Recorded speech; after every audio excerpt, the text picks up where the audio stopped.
Hey guys, how's it going? So the other day, it was around 10:15 at night. It was a Sunday night, I believe. And I'm just leaving my ex-wife's place after looking after my kids.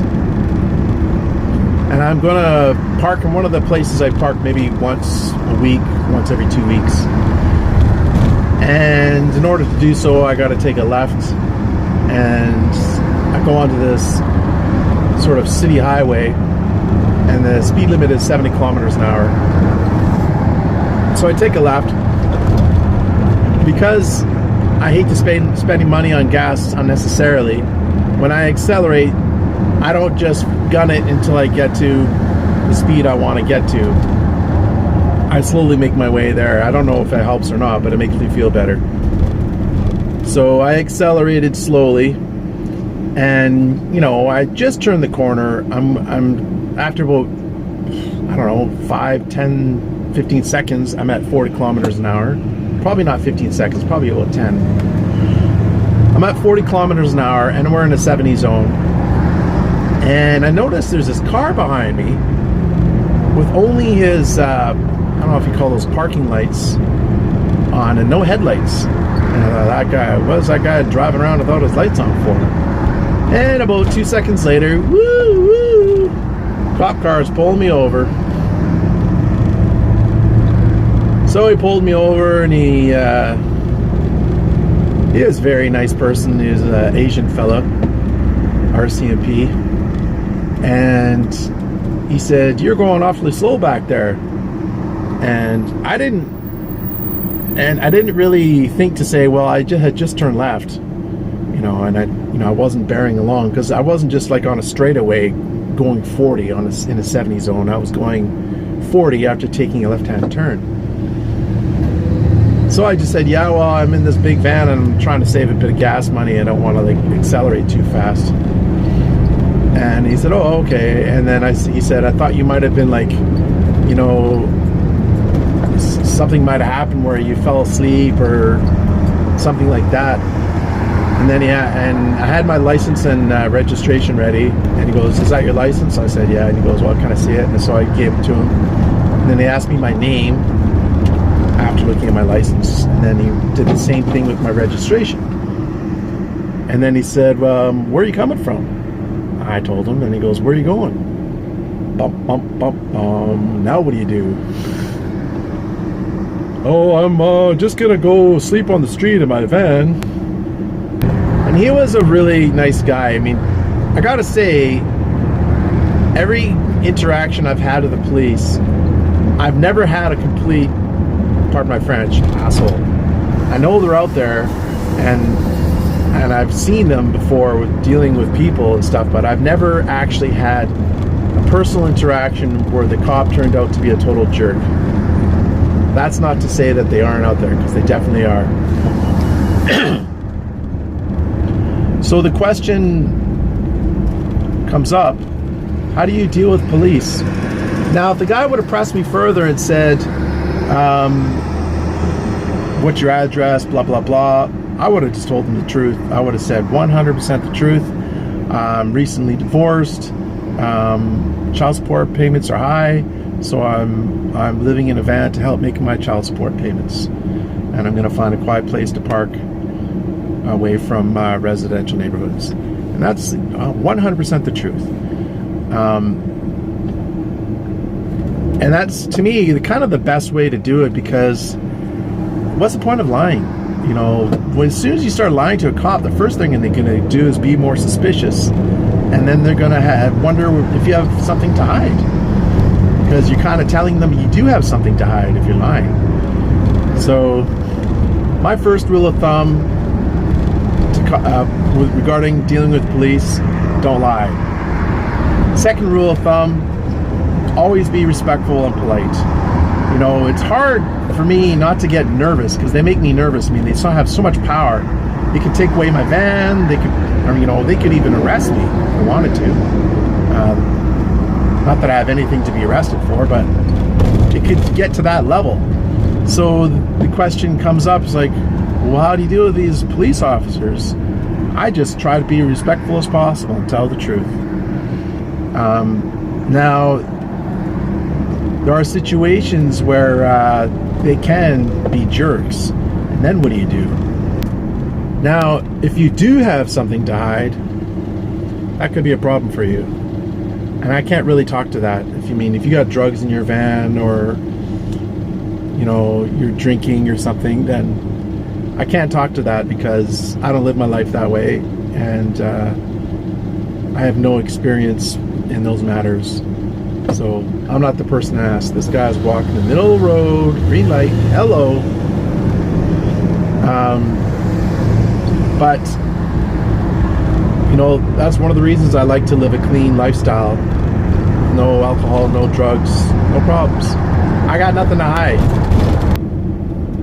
When I was a younger man, I actually wanted to be a police officer. I wanted for car. And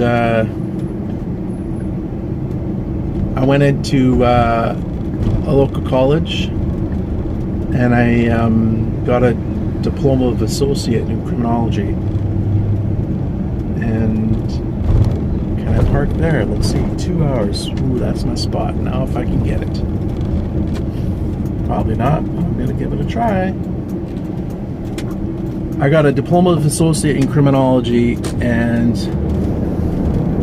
it was really interesting. Criminology is very interesting to study.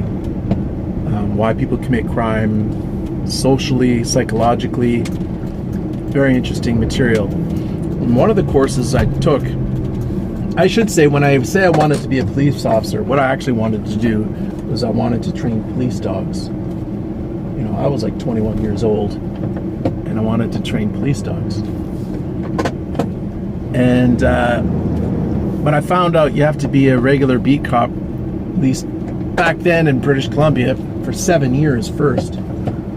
And that didn't sit too good with me. And then I found out that I took this course in law enforcement, and there's a couple things the guy said that really turned me off policing. And the guy who was teaching the course was a former RCMP for 15 years.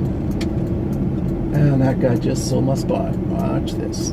Son of a gun. Rats. Guess I'm going straight.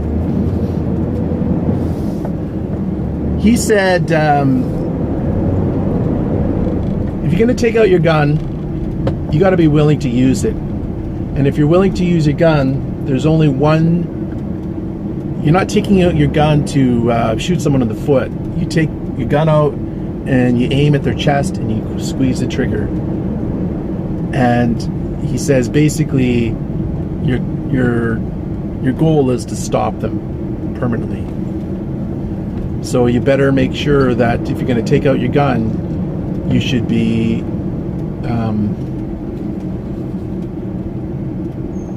you're 100% doing the correct thing. Oh, how the heck do I get out of here? Some bicycles. Jeez.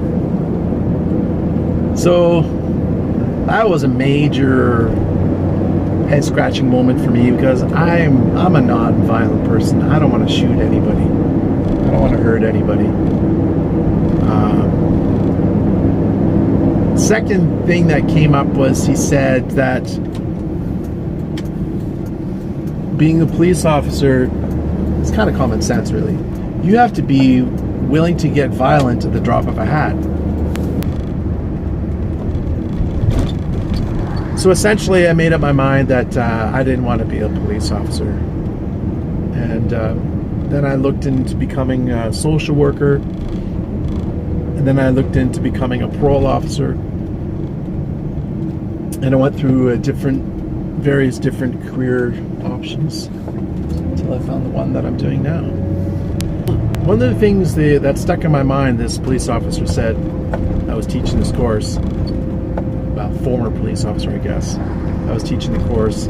He said that a police officer, one of his main objectives is to be professional at all times. And he explained exactly what that means. And that made a lot of sense to me. And I think a lot of cops, a lot of these bad cops or cops that are not doing well at their jobs are not professional. They don't conduct themselves professionally. You know, there are procedures to follow, and if something goes wrong, it's probably because they didn't follow the procedure correctly. Anyway, I'm no expert. I you know, I know there's a lot of bias, and there's a lot of, especially these days, there's a lot of issues regarding police and how they're dealing with situations, and I can see I see a lot of pain, and man, it's a difficult situation, and you know, I don't have the answers. I just wish everybody would be more peaceful. There's a spot. Finally found one. I'm going to turn around.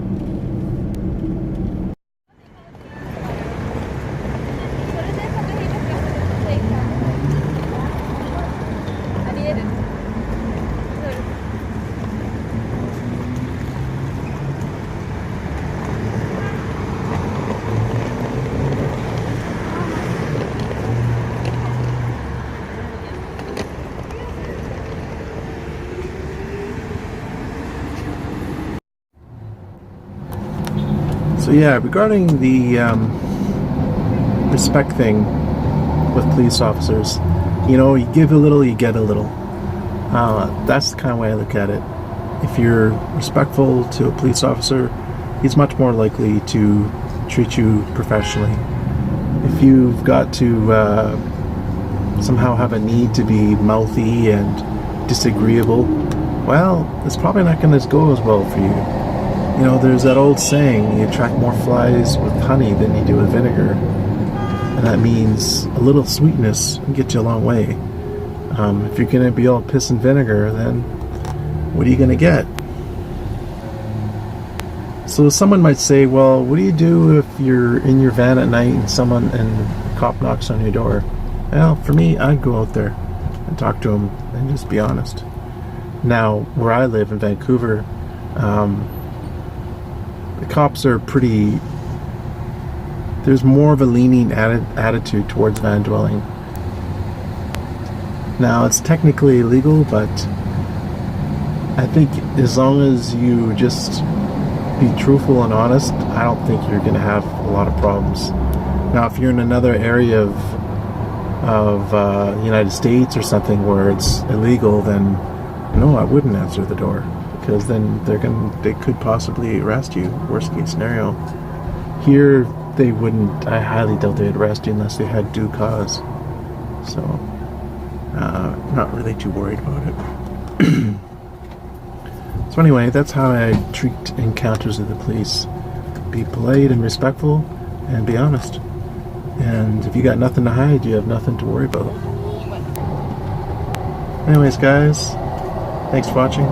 Take care, and have a good night.